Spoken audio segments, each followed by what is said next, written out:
रात को खड़े होकर कह दिया 1500 का नोट नहीं है चालू और लाइन में लगा दिया। शुरू में हमको पार्टी ने आदेश दिया कि भाई जो लाइन में लगे हुए हैं ना उनकी कोई चाय पानी की व्यवस्था करो। तो हमारे कार्यकर्ता जाते थे तो वो कहते थे हाँ जाना हमारी कार्ड निकलेगी अब कह देना से आओ। कार्ड किसी की नहीं निकली, अपने लोगों की जरूर निकली। कई बेचारे लाइन में लगे हुए भगवान को प्यारे हो गए, अल्लाह को प्यारे हो गए। ऐसा अपने ही पैसे लेने के लिए ऐसे हाथ फैला रहे थे जैसे भिखारी फैला रहे। जिनकी कार्ड लिखनी चाहिए थी उनके घरों में तो बैंक पहले ही भरवट। और अचंभे की बात है सारी करेंसी वापस आ गई। अलबत्ता कुछ देशों से हमारे संबंध और खराब हुए, जैसे नेपाल है, उसमें आज भी बड़े रुपये।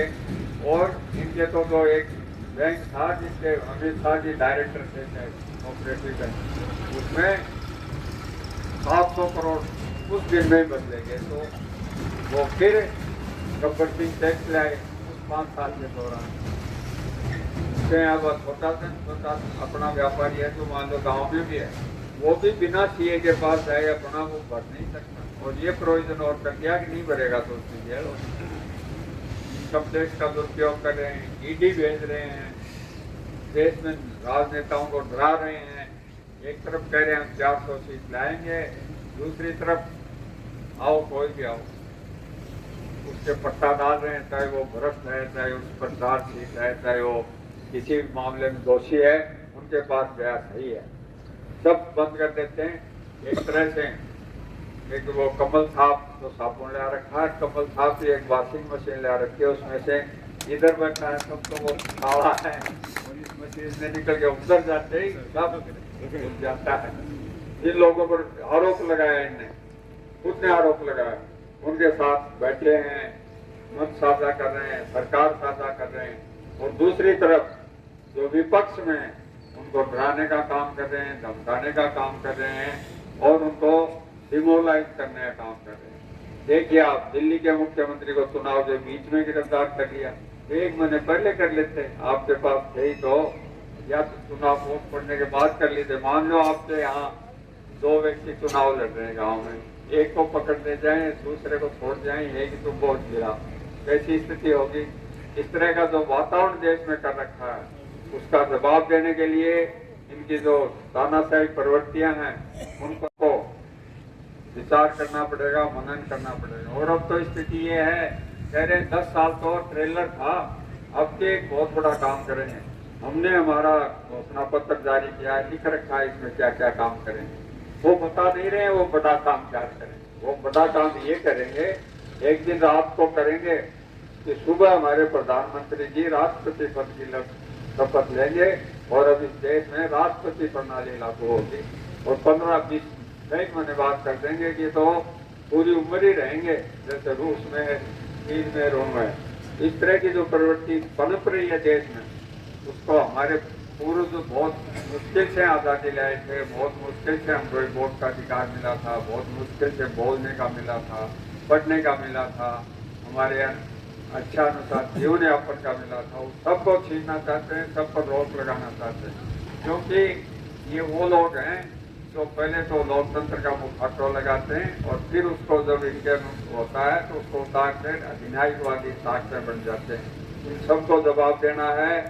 और विश्राम जी ओड़ा ने 5 बार आपके सांसद रहे, आपकी सेवा करने की पूरा प्रयत्न किया, बड़े बड़े प्रोजेक्ट लाए, रक्षा के भी 3-4 बहुत बड़े प्रोजेक्ट लाए, चाहे अपना थर्ड में DRDO है जो डिफेंस की सारी रिसर्च करता है, वहाँ ब्रह्मोस है, पीपले रुलानिया बीच में, वहाँ आयुध डिपो है केंद्रीय में, पर हम उसका ज्यादा खर्चा करते नहीं क्योंकि देश की रक्षा है।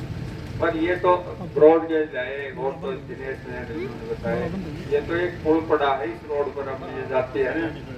राज्य सरकार ने अपना सारा काम कर रखा है, पिलर खड़े कर दिए, 10 करोड़ इनको रेलवे को देने हैं, वो नहीं दे रहे। राज्य सरकार ने ये भी कह दिया भाई आप मत दो, आपको बढ़ाने की तो इजाजत दे दो, पर वो क्योंकि रेलवे का जो तो हिस्सा है उस पर रेलवे बनाता है खुद, तो वो कितनी असुविधा होती है। ये छोटे छोटे बातें, हमारा नेशनल है उन्होंने मंजूर करवाया था, वो आज स्थिति है कि झुंझुनू से चिड़ाव तक आप साइड नहीं ले सकते। हरियाणा के बॉर्डर तक बनते तैयार हो गया हमारे पास, कोई उस पर एक पैसा नहीं दे रहे। ये जो सांसद के काम होने चाहिए दिल्ली से जो करवाने चाहिए वो कराने में ये सक्षम नहीं रहे।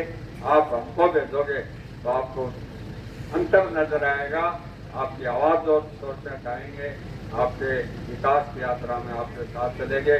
सबसे वोट की अपील करने के लिए आए हैं। 19 तारीख को हाथ के निशान पर वोट देना और जीत तो मुझे लगता है आप पक्की सी लग रही है और कचेरू का उसमें योगदान तो होना ही चाहिए। बहुत बहुत धन्यवाद। जय सभी मेहरबान। सबसे पहले तो मैं आपको बहुत बहुत नमस्कार अर्ज करता हूँ और थोड़ा साहब का आपका जो सम्मान था कचेरू का उसका भी थोड़ा सा स्मरण कराता हूँ। और जो दिनेश जी ने बात कही दिल्ली वाली व्यवस्था, उसके ये सबसे ज्यादा साक्षी है कचेरू वाले। मैं भी विश्वास दिलाता हूँ कि दिल्ली में वही व्यवस्थाएं वापिस कायम करेंगे। कह सकते हैं आप किसी का रास्ता खोल दोगे। देश की स्थिति आपसे छुपी हुई नहीं है। यद्यपि टेलीविजन पर तो एक ही तस्वीर दिखती है, पर दूसरे जो माध्यम है हमारे, उनसे आपको भी ज्ञात होता है। हाँ, मीडिया बहुत ज्यादा दबाव में है और हमने हमारी इस गारंटी में भी एक मुद्दा वो भी बनाया है, पर फिर भी हम लोग जितना नहीं उस पर एक्टिव रहते हैं उससे ज्यादा आप उस पर एक्टिव रहते हैं। जो सूचना लेने का माध्यम आपके पास, देश की क्या स्थिति है। 10 साल पहले बार चुनाव में आए तो झूठे वायदे किए, 15 लाख रुपए आएंगे, 2 करोड़ लोगों को रोजगार देंगे, काला धन लाएंगे। कोई सा भी काम पूरा किया नहीं और उनके तत्कालीन अध्यक्ष थे। थोड़े दिन बाद उन्होंने गडकरी जी ने स्वयं कहा कि ये तो चुनावी जुमले, फिर आए तो सोचा कि ये तो चुनावी जुमले सिद्ध हो गए, अब क्या करें, तो एक आतंकवादी घटना हो गई देश में और उसका सहारा लेके कहा कि ये वोट तो शहीदों के नाम पर दो, जबकि शहीद किसी गांव का नहीं होता है, किसी पार्टी का नहीं होता है, तो सारे देश का होता है। कांग्रेस ने कभी आदत पर राजनीति नहीं करी, न कभी शहीदों के नाम पर वोट मांगे, नहीं शहीदों के नाम पर राजनीति। उस पर सवार हो गए और वो सारे देश की जनता भूल गई पहले वाली बात उनकी और दोबारा उससे ज्यादा सीटें लेके आए। राजस्थान से भी 25 की 25 सीट गई, अपने यहाँ भी दोबारा उनके प्रतिनिधि यहाँ से लोकसभा में। पर अब वो कह रहे हैं कि 10 साल का ट्रेलर था, उस 10 साल के ट्रेलर में क्या। अरे बेटिया बापू जो दिल्ली वालों रास्ता खोल दो गया होता बूढ़ी अगन शीश राम जी गंज जाता ना दिल्ली में 4 रात तो सके सुख दुख में और बात तो पाछे पूछ तो अरे बोले अरे रोटी खाएगा वो कुनी पानी पेड़ा कुनी अति दूर आया पहले रोटी खाओ चाय पानी करो पहले और बात पाछे करांगा। तो एक अपनत्व था, एक परिवार के रूप में 36 कौम के लोगों को लेकर चलने की भावना के अनुरूप काम करते थे। तो बी शीश राम जी गौर ने गुड़ान के लिए और आपने लोकतंत्र में मजबूत बनाने के लिए आपने युवाओं की, किसानों की, मछली व्यापारियों की आवाज बन के लोकसभा में आदरणीय विजेंद्र जी ओला बोलूंगा।